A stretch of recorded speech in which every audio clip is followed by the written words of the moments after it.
Hello, everyone. Today I'm reading you a very old book.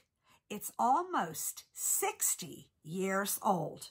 It's called The Bedtime Book by Mabel Watts. It is illustrated by Florence Sarah Winship. The Bedtime Book. At night, when you're sleepy, Mom turns down your bed. But suppose you were some sort of animal instead. If you were an elephant weighing a ton, and you were as old as 101, you would sleep on all fours, and you'd feel very fine and quite ready for work the next morning at 9. If you were a turtle, you'd get under your shell, then you'd huddle and cuddle and sleep very well. If you were a mouse, you would sleep very sound in an attic with funny old things all around.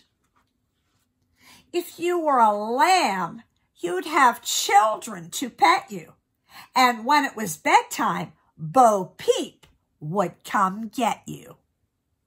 If you were a lion, you'd snore loud and clear, and no one would ever come anywhere near. If you were a puppy, you'd sleep warm and snug in a round wicker basket, all lined with a rug. If you were a kitten, when cold winds were blowing, you'd sleep near the stove with your purr motor going. If you were a horse, it would be quite all right to sleep standing up in your stall through the night. Hay tastes much better to horses than bread, and so the next morning you'd eat up your bed.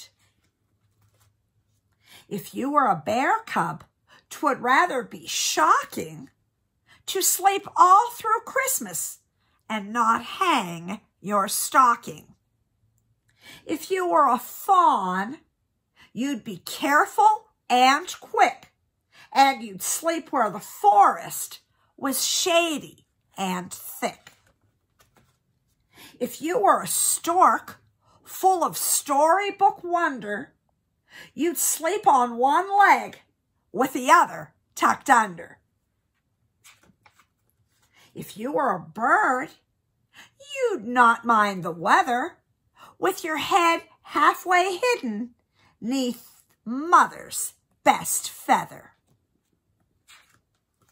If you were a fox, you would sleep in a ball with your tail tucked around like a soft, furry shawl. If you were a seal, you would probably sleep with a good many other seals all in a heap.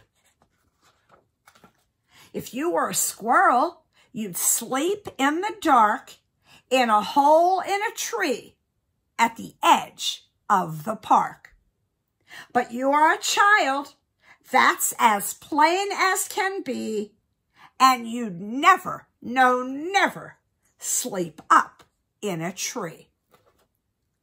Why, this must be you in your own little bed with a warm, fluffy blanket pulled up to your head.